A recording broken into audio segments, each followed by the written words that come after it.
యేసుక్రీస్తునందు మికిలి ప్రియమైన సహోదరి సహోదరులారా, తల్లి నీడలో వాక్య సందేశ కార్యక్రమానికి అందరికీ స్వాగతం.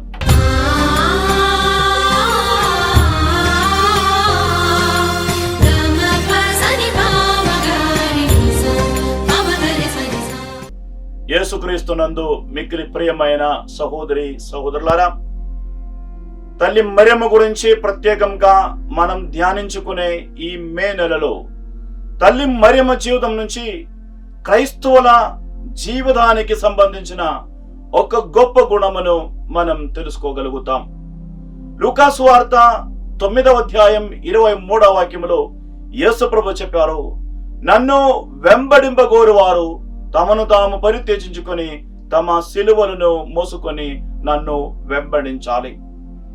ఈ యొక్క విషయాన్ని తల్లి మరియమ్మ జీవితం నుంచి మనం చాలా వ్యక్తంగా నేర్చుకోవచ్చు.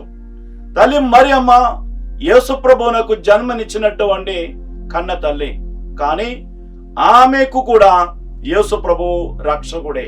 కాబట్టి యేసుప్రభువును తల్లి మరియమ్మ కూడా వెంబడించింది. ఒక విధంగా చెప్పాలంటే మొట్టమొదటి క్రైస్తవురాలు తల్లి మరియమ్మ.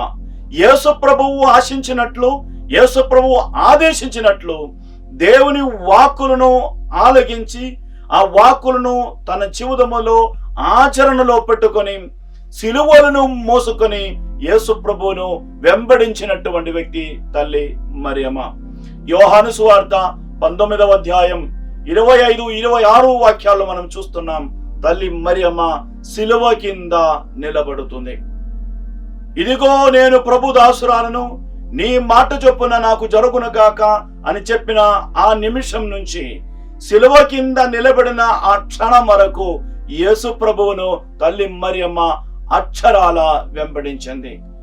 శిష్యులందరూ పారిపోయినా తల్లి మరియమ్మ మాత్రం పారిపోలేదు. శిష్యులందరూ చెల్లా చెదరైపోయినా తల్లి మరియమ్మ మాత్రం ఎటూ వెళ్ళలేదు. ఆమె యేసు ప్రభువును వెంబడించింది, సిలువ కింద నిలబడింది. ఈ విధముగా విశ్వాసములో నిలకడగా మనం కూడా ఉండాలి. చిన్న చిన్న సమస్యలు మనకు ఎదురవ్వచ్చు, చిన్న చిన్న ఇబ్బందులు మన జీవితంలో కలగవచ్చు.